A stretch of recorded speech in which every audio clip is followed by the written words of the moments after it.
guest, and we're going to change things up just a little bit. So the one thing we're not going to change, though, is after the show, we are going to be giving away that $50 gift card. So if there's something that you learned that was really poignant from today's conversation, we want you to share that takeaway with us. So you could head over to Instagram at Satisfax Education or on Facebook at Satisfax. Find that post and add a comment before 5 p.m. Pacific time today to win that $50 gift card. But joining the conversation, like I said, we're going to talk all about brand guidelines. Our guest is going to be Stacey Feeney, and she is the founder and creative director of Zipcode Creative. Now, I have been following her online on LinkedIn, following her content, following her company, and I've just been so impressed. And her and I got together. She had posted something about brand guidelines and whether or not your community needs one, and how if you have an A property versus a B or a C property, basically how there are different levels of brand guidelines that could apply to you. And really the bottom line is everyone should have a brand guideline or some version of it. So we got to talking about it, and I said, hey, why don't you join the conversation? So very excited to introduce you all to her, but you guys know the drill.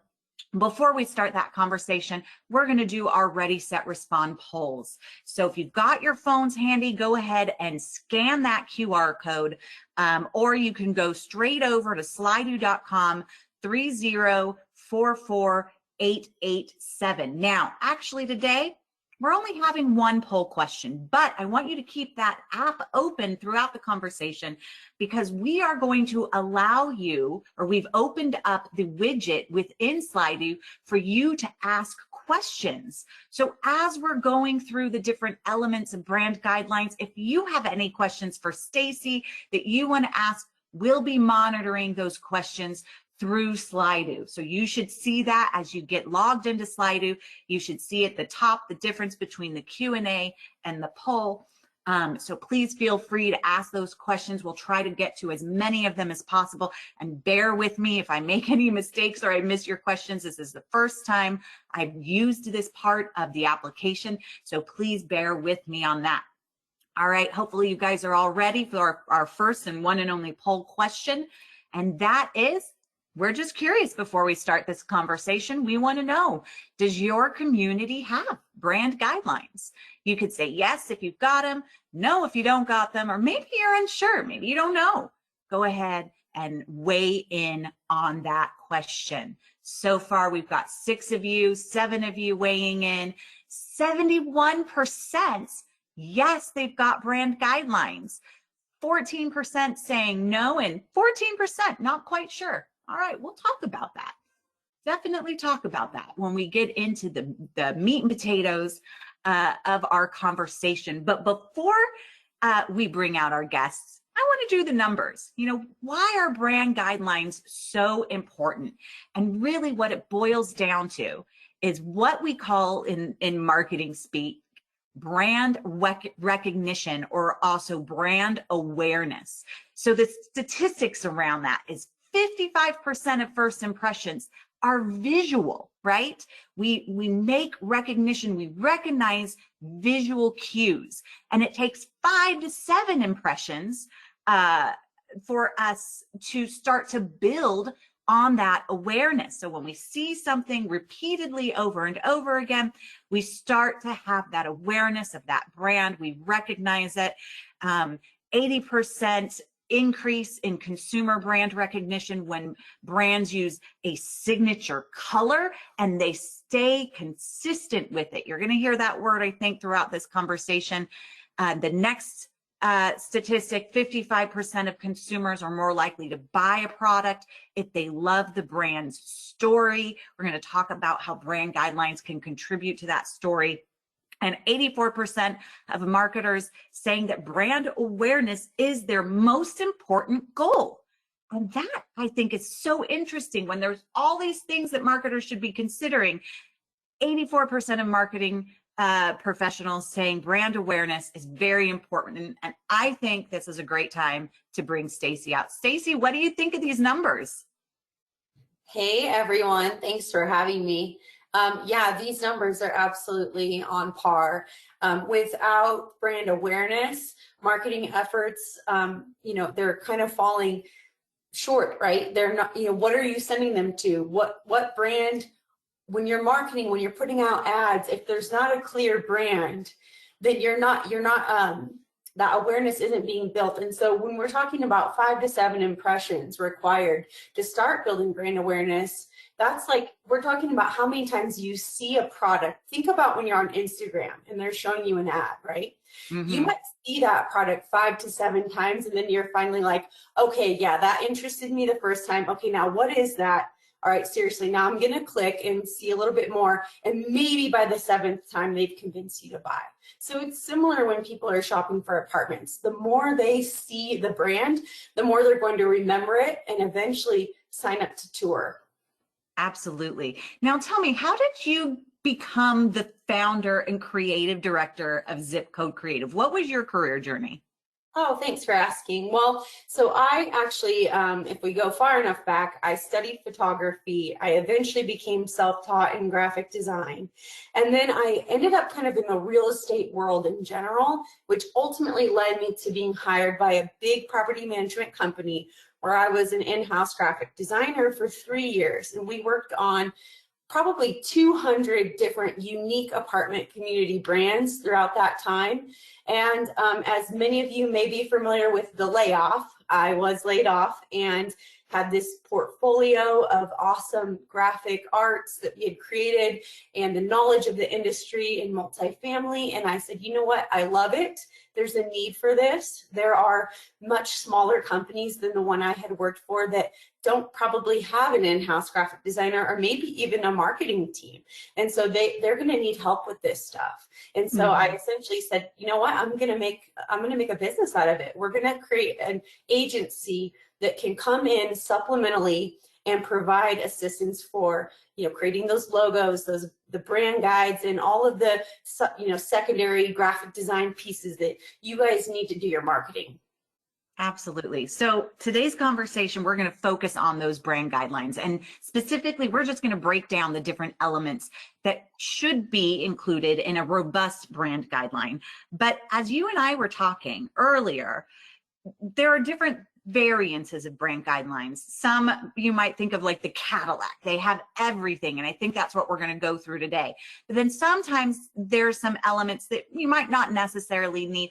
So what are those elements that are absolutely, mission critical for on-site teams to consider when they're doing their marketing? Yeah, absolutely. I would say the most foundational items that you absolutely have to have, of course, is a logo design. That's going to be the face of your brand, really. That's, what's most recognizable. You think about brands that everyone knows, Nike, Coca-Cola, it's that logo symbol and the design of it that is that main brand recognition piece. And it's identifying, it says the name of the company and so forth.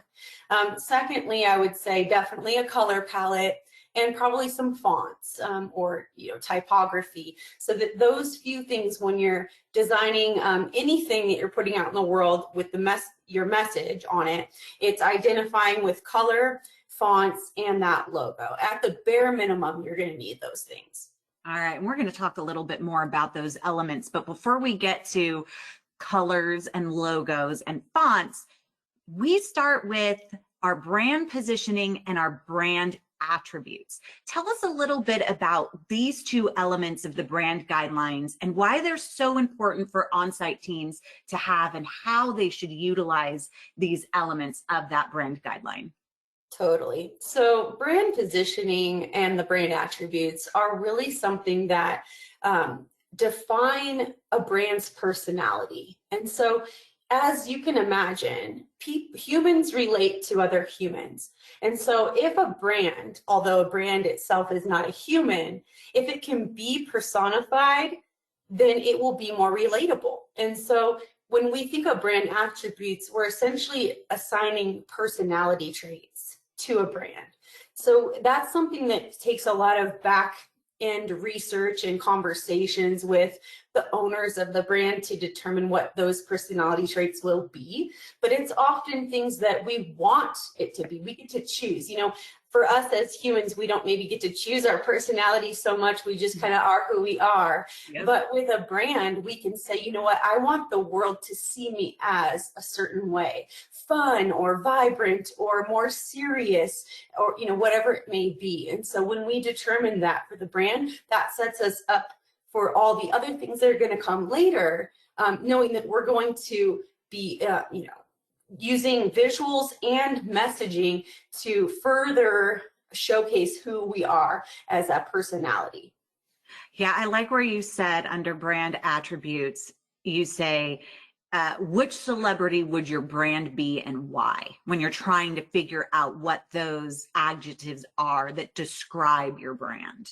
Yeah, those are some fun questions that we often will ask our clients when we're in the research and discovery phase. When we're starting to design brands, we'll have these creative kickoff calls and we'll ask questions just like that one. What would you be if you were a celebrity? If your brand was a car, what type of car would it be? If it was a fashion brand, you know, what clothes would it wear? And so when they start to answer those questions, it really gives us a picture of what kind of personality they're wanting to put out in the world.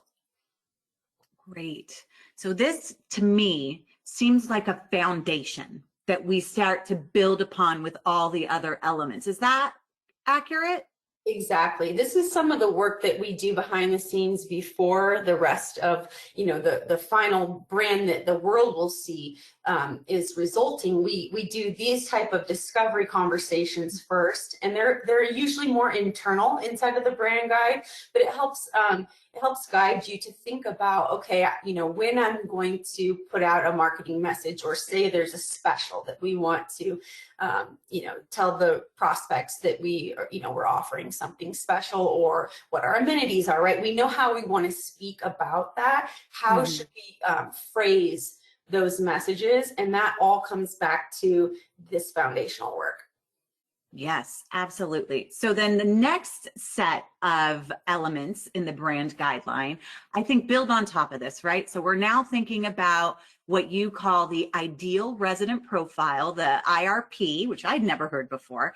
But I kind of related that to maybe like a customer persona. Is that right? Exactly. I would say the broader world would call it a customer persona or a customer avatar, but us here in the multifamily industry, we've coined it the ideal resident profile. And so what that is thinking about who your perfect target resident would be at your community. And so there's a lot of factors that would contribute to determining who that person is. You have to think about, okay, number one, where is your community located, right? So therefore, why do people live in that area? Are they there for a certain job? Are they there because it's nearby to Disney World and that's where they want to hang out, right? Or is, you know, why are they there location-wise? That's number one. Then we also look at you know, what your community itself has to offer. So maybe, you know, your best feature is this really elaborate playground, so you're trying to attract families. Or maybe you have an awesome co-working space for those stay-at-home entrepreneurs, so you're really targeting more young professionals. So when we look at those demographics of who kind of your target resident would be, we start to determine who the ideal resident profile is. Now, I know you're not a fair housing expert, but do you ever get the fair housing question, when you start thinking about IRP? You know what? It's definitely something we have to consider. And so when we talk about an IRP, this is, again, something that's going to be internal. This would never be published to the world, but we are identifying who that person is. And it's not so much usually, I mean, yes, age is a factor. Gender and race can be part of demographic research, but ultimately we're just trying to picture who that person is in terms of, you know, who is the most likely person that would live at this community, so that when we're speaking to them in the brand message, we're picturing them in our minds. It's almost like if I'm having a conversation on FaceTime, that's who I'm looking at when I'm talking, but we're not actually telling the world that that's who we're thinking about. That's just, that's how we know how to speak to them. Okay, they're kind of like our friend. They're young like we are, so we're going to talk to them more casually, or whatever it may be. Or maybe they're older, a senior demographic, so we're going to speak to them a little more respectfully. It's something that we're thinking about internally. But ultimately, when it comes to branding, when we're showcasing images of people, we absolutely need to show a variety of age, race, and gender so that we are staying fair housing compliant. Absolutely. Okay, so let's look at brand voice and tone. I just started to really internalize how important this element of the guidelines are, since we now have such amazing tools like natural language processing to help us stay on brand. So you describe voice as what you say it here is the essence of your community expressed through words that mirror its personality. And then tone is more situational based. So you still want to keep the same voice, but you're adjusting your tone depending on the situation. Are you putting out a legal notice versus a marketing flyer versus a resident event? So the tone of your messaging may adjust slightly. Right. So how, if this is all outlined in brand guidelines, how can on-site teams use this information when they're trying to, let's say, create a social post or an event marketing flyer? Yeah, great question. So if they do have access to brand guidelines that are this detailed, then they are set up for success with the kind of a rule book really as to how this brand voice and tone should be identified. So whether they're writing copy themselves or even giving a prompt to an AI tool like ChatGPT, for example, you can prompt those tools with what your brand voice and tone should be. So you basically feed it those attributes that we've talked about earlier, those personality traits. You can say, hey, when I want you to write me a paragraph about, whatever, and it needs to be in a personality that is like this, just list those attributes.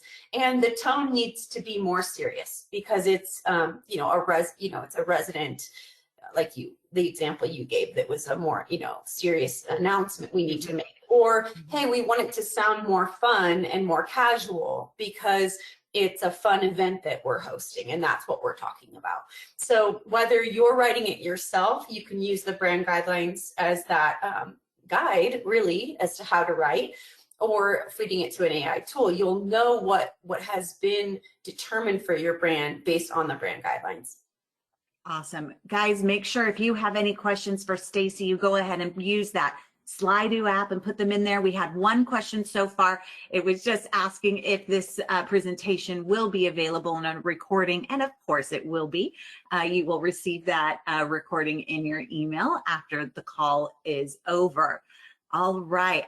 There are no questions so far. I'm going to go ahead and move to the next element of a brand guideline. And I think this is the one that you mentioned earlier, that everyone should start with that logo or that mark, right? So tell us a little bit about how logos are sometimes misrepresented when site teams are doing marketing, and what they should be doing instead. And I think when you say misrepresenting, I'm thinking you're referring to the use of the logo. And that's something that if you are able to have brand guides that were created for your brand, this is a great rule book for how to use the logo as well. And that's where you'll see things like, if it's on a light background, it should be showcased in a certain color, or on a dark background. Or if there are different variations of your logo, you may have a more horizontal one or a more stacked vertical option to use in different cases. And though these rules should be in your brand guide to help you know when and how to use your logo. And I think that's maybe what you were referring to. Yep. That's exactly it. Sometimes you'll see logos that are stretched, like you said here, or crowded, or maybe they're over, an image, and so they're not very clean or visible. All those rules typically on how to represent that logo or that brand mark are found in that section of the brand guideline.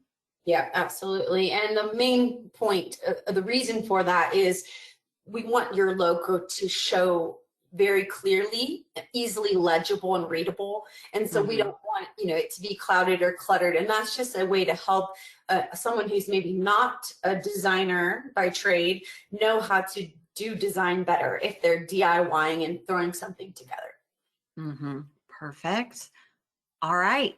Let's move on to some other elements beyond the logo and the brand mark.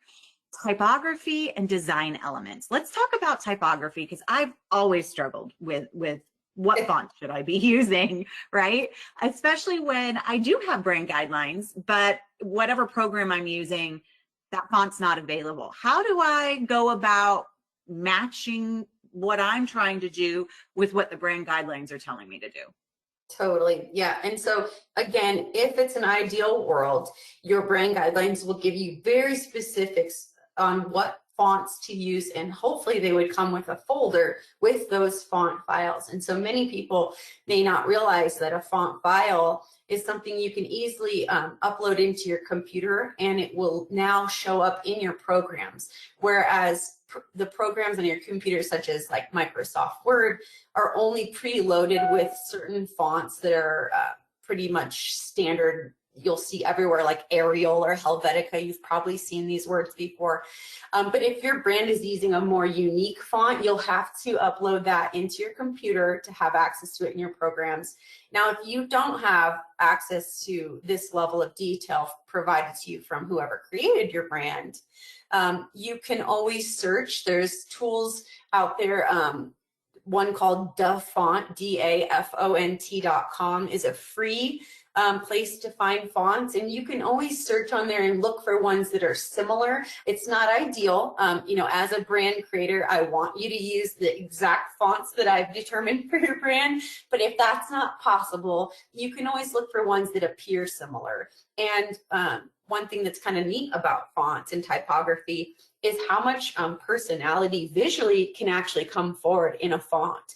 There's different, I can kind of get with jargon and terms here for you that maybe you've heard or not, but there's terms like serif or sans serif or script. These are different types of fonts, and script, you can imagine, looks similar, like a cursive or a handwritten type of font. Sans serif is a more modern font like Helvetica, and it doesn't have much flair to it. It's pretty straightforward. Actually, like this slide where it says breakdown of apartment brand guidelines, that's a sans serif font. And so you can really showcase personality through fonts as well. If you want it to look more clean and simple and minimal and modern, you go with a sans serif. But maybe you want to show a personality that's a little more refined and elegant, you might go with a serif font, because that's kind of the feeling it gives off. I've also seen some brand guidelines where they get extremely detailed with fonts. So they say, use this font for the headline and make sure that it's spaced and stretched in a certain way. And then use this for the, subheaders or the body text or the footer notes, which is really helpful because it does create a symmetry about all of the pieces that you're publishing. So that they do look similar and that brand awareness continues to thrive. Yep, and that's just another point of staying consistent with branding, is always using those same fonts every time and not deviating from that. It's going to help people identify that brand each time they see it as being the same thing. And so you're starting to check off those 5 to 7 impressions each time you show them something that looks consistent. You know what it kind of reminds me of? I really wish I could remember, but back in the 90s, there was this clothing line where they had all these different pieces, and you can mix and match the pieces to make different outfits. But at the end of the day, it was the same pieces that you were using. Do you remember that clothing line? Not sure what that was, but that sounds awesome. I remember that for, oh gosh, it had to be the late 80s or early 90s. Anyway, let's talk about design elements. So you describe these as patterns, shapes, stamps, collages. When would a site team want to use these elements in their marketing? Yeah, totally. That's a great question. So this is something that often I see gets left out when branding is created. You've probably seen a logo in a couple colors, maybe some fonts, but this is then taking it to the next level. And what it really does is it helps um, identify and determine how a graphic design layout is going to look. So say even we're talking about designing the website, or maybe you pass out a trifold brochure at your community, or even just a one pager with a floor plan on it, but you have branding look and feel so that it ties back, right? But these type of elements like shapes, patterns, textures, all of those things that we would create for a brand help determine what that design layout's going to look like. Because if you think about it, if you just have a logo and a color palette, you could just be staring at a blank canvas going like, I don't know what to do here. But if I have these additional design elements, okay, now I can say I can take this circle, I can take this semicircle and put it in the corner and maybe put the special right there. And then I can put that leaf texture in the background and I can put some words over it. So it gives you something to work with that starts to create that look and feel for the brand. That mix and match, right? Mm-hmm. All right. So we've got, it looks like another question. Any ideas for using a rectangular logo in a square and circle world? Ooh, yeah. Fun stuff. So yes, you're right, because everything is a square or a circle these days, profile images for social. If your logo is highly rectangular or horizontal, I mean, there's not much you can do, right? You've got to fit into that circle and it's going to end up small. It's going to look small. If you are able to go back to the drawing board and create a secondary version of the logo where you can adjust it to be more vertical or stacked, that's great. You may not have that option. The logo is what it is. So unfortunately, I don't have a good answer for you there, because oftentimes the rules are we can't change the logo. That's highly would be going against the brand guidelines. And when it's so I would say in today's world, if you're creating a new brand, that's something you want to think about, is to not make it highly rectangular and horizontal, but be thinking about how the usages are today and making it a little more square or circular. Absolutely. I've seen a lot of companies they'll have a long rectangular logo, but then they'll do like a brand mark where it's maybe just like a monogram that complements the longer version. That's true. That's another great way you could do it, especially if your logo has a symbol involved. Like maybe you have a floating, I don't know, I'm making this up, a little like flower shaped emblem or whatever it may be that's a part of the logo. Pulling that out separately as its own standalone icon could be an alternative for fitting into one of those square or circle shapes. So yes, it doesn't say the name of the company on there, but they'll be able to find that full logo in other places. Which brings us to iconography. So Here we go, full circle. We'll get back to lifestyle photography, but since the conversation took us there, talk a little bit about iconography, because I think this is, a bit, well, for me, given my age, a little bit new. I think for our some of our younger millennials and our zennials, this is part of their everyday life. But when did iconography become such a big thing? Well, you can, as all of us know in multifamily, right? Everything is about that amenity list. It's that same list. It's a bullet point. It's a lot to read. Often it's the same as what everyone else has. But we're also living in a very highly visual world, and cues like symbols and icons catch our eye and tell our brain even faster what that is. And so if you can have an icon associated to an amenity and have that, right next to the words that describe the amenity, like, your sparkling pool, right? With a little pool icon, the brain's going to catch that icon faster. And it also, it's a way to kind of chunk out the information so that they can see it, interpolate it quicker, and move on, because we also know we're in a world where people lose attention quickly, and they are not going to read all the copy on your website realistically. Wonderful. And let's go back up to lifestyle photography.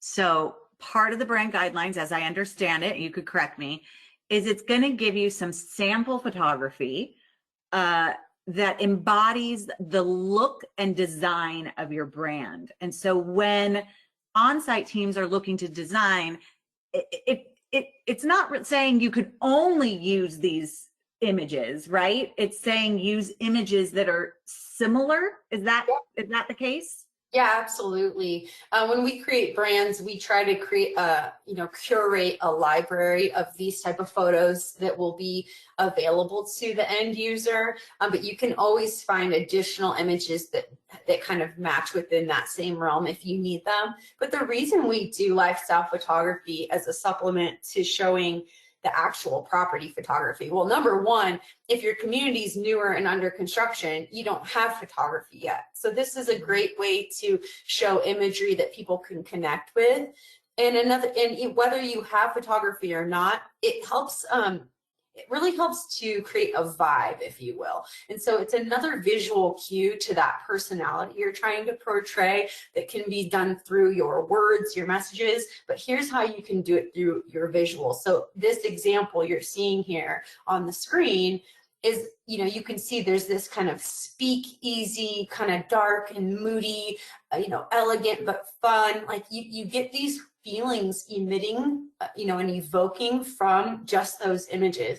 And so it helps people, one, relate to it, but also be like, ooh, yeah, like I want to spend time in that cocktail bar. That looks so fun, and that's totally what I like to do. So I want to live there.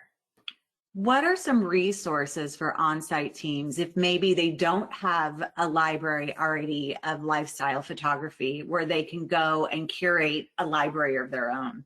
Ooh, that's a great question. Okay, so my favorite resource is called unsplash.com. So that is a free stock image website, and it's more user-generated imagery too. So it's not as cheesy, if you will, like some stock websites out there kind of show that cheesy, like I'm smiling and I have that drink in my hand and it looks kind of contrived. But Unsplash offers a really cool library of images that feel more authentic. Wonderful. Yeah. All right, we're getting towards the end, guys. Sorry, we're going a little long. I told you we had a lot of great content for today. Hopefully you're still hanging on with us. Let's talk now about illustrations. What are examples of illustrations in a brand guideline, and how should they be implemented? Illustrations may or may not lend to your particular brand, but it's a fun way to show more visuals in a graphical way versus photography. And so if your brand has been determined to be, I'm making this up, but just kind of a little more fun and spunky, let's say you might have, I have a great example of a client that has like a dog washroom in their complex, and they have a mural on the wall of this graphic image of a dog, and it's just really fun. It brings excitement to the space. So it could be things like that. And then maybe you're in Florida and you've got this really cool illustration graphic of like Florida oranges, and you'll use that as kind of like a background texture or element. These are just random examples rolling off my brain, but it's things like that can just bring more visual cues and excitement to the brand. And you may or may not, it may or may not make sense for you to have those or use those. It kind of really just depends on the brand personality you're trying to portray. Yeah, or your location, or if there's a certain graphic around your building. Yep. What I like here is the examples, and it's actually kind of relevant to the question we had earlier, having that long logo fit into a circle space. And here in your examples, I know it's a little small on the screen, but you could see on the left in the letterhead, there's that long logo. But then on the right in the social media example, there's that circle zoomed in to just the W. So Yeah. that's kind of cool too, how they did that, making sure that makes sense for your brand. But I think that was a clever way of overcoming that objective. Yeah, that's a perfect example. Thanks for pointing that out. Yeah, and then I love also here in the examples and how you said the social media feeds are a really great way to show examples, how there's all these different combinations of you're looking at lifestyle photography, you're looking at the illustrations, the background, you're looking at fonts and typography, you're looking at iconography. They're all just being mixed and matched to create that brand image that's now, I feel like I would be able to recognize this brand anytime I see its content just from this presentation. Yeah, exactly. So when we do brand guides, we try to include a couple examples like this in the actual booklet, because when you see those individual elements per page, you know, saying, okay, here's your colors, here's your fonts, but then you go, okay, that's great, but how do I bring those elements together to make, you know, a final resulting graphical, you know, layout? And so this is we include examples like this to show you how you might do that. And then whoever's using the brand guide in the future to create pieces, they can kind of reference that as an example of what you could do and how to bring those elements together. Yeah, I think if I was on site right now trying to create content for my socials or newsletters or event promotional materials, having brand guidelines would definitely help to enhance that brand awareness. Now, one of the things that I've seen a lot in marketing coming from the site teams is that they like to be creative. And sometimes they'll deviate from those brand guidelines, whether they're aware of them or maybe they're not. And I like how here you give some, you know, things to think about. And the one thing that really stood out was the colors, right? That we sometimes we want to go full green and red for the holidays or black and orange for, you know, Halloween. But that could really, you know, work against that brand awareness. So you talked about color theory. Can you explain color theory just a little bit before we wrap things up? Yeah, totally. Well, color theory is a whole conversation really about how colors can evoke certain emotions, but that's what we look at when we initially create the brand color palette. And when we have that, which is, you know, it could be oranges and blues, let's say, like our example was, but when it comes time for Christmas, that maybe doesn't make sense. But you can start to look at maybe you do want to incorporate some colors outside of the color palette just for the holidays, and I think that's okay, but look at the shades of them. You know, don't just go to that typical bright red, bright green, but maybe it's a more dialed back muted olive green, because that pairs a little bit more nicely with the blues in your color palette that's your normal color palette, right? And so you can start to look at, and there's tons of information out there about color theory and the color wheel and what are complementary colors to one another, and that's a great thing to look at to determine what colors you're choosing. But ultimately, if you do deviate from the color palette in these instances, use other brand cues to stay consistent, such as don't change your fonts. Keep your fonts the same as the brand guide. Make sure your logo's on that. And if you have any kind of logo mark or watermark element, use that too, so that you're still using everything you can to cue in that brand recognition, but with just maybe that deviation of the color palette for the holiday.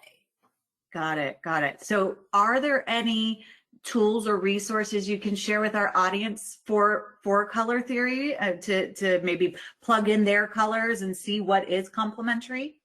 Yeah, I mean, we actually have a blog post. I don't know if you have like a show notes thing you can provide afterwards, but on Zipcode Creative's blog, if you even search color theory, we have a whole post about this, teaching you how to look at that and what to do. Oh, that's wonderful. Absolutely. Definitely check that out. And then, you know, events, again, thinking about all of the elements to promote those events. Is there anything specific you wanted to mention to the audience around events and your brand guidelines? I would just say, like, you know, preaching from where I stand as a brand creator, you know, the on-site teams are probably the ones DIYing these event announcements. It often falls into your plate, but just think about your brand. Maybe it's something it didn't occur to you in the past. I would say ask your corporate team if they have brand guidelines, if they weren't already provided to you. And if they don't have anything, you know, a great place to look is your property's website, because likely the logo's there. They've probably determined a few colors on the site. And so you can start to match what you're seeing there, or maybe it's in a brochure handout that was professionally created for your, you know, your leasing and marketing. Use that as a reference point, and just, you know, when you're creating anything yourself, even if it's for an event, try to stay on brand if you can. Okay, so you made 2 amazing blog posts to help educate me for this program that I use in the development of these slides. So guys, if you're interested in looking at that content a little bit more, please feel free to scan these 2 QR codes. That'll bring you directly to the articles that Stacey put together on this topic. I have one more question before we end things. If someone was interested in having some brand guidelines developed, what should they budget for? Goodness. Okay. Well, there's a range, of course, as you can imagine.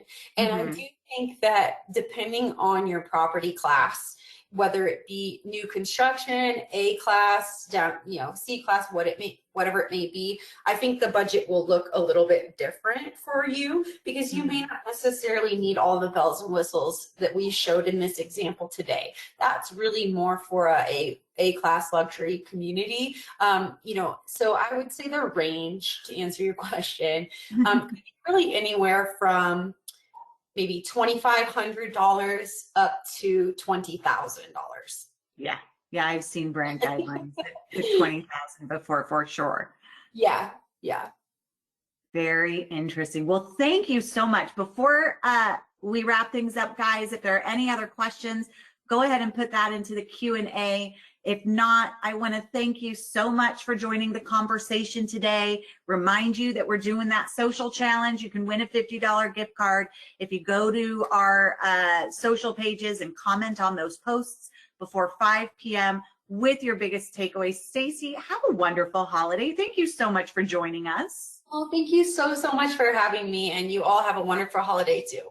Wonderful. And guys, one more announcement. January, we are going to be doing our live rankings on Epic. So there will be no Ready, Set, Respond. But in February, we are going to count down what matters most for online reviews.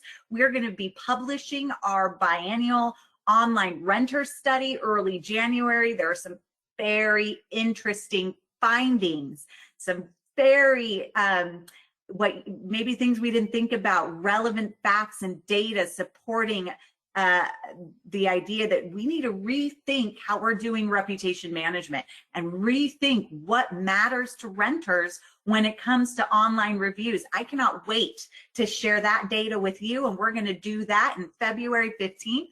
We'll have those links available for you to register, both for the live ranking and for the February Ready, Set, Respond on Satisfax.com webinars in the next few days. So don't forget to get registered for that. Have a wonderful holiday, and I will see you again next year. Thank you for coming, guys. Bye-bye.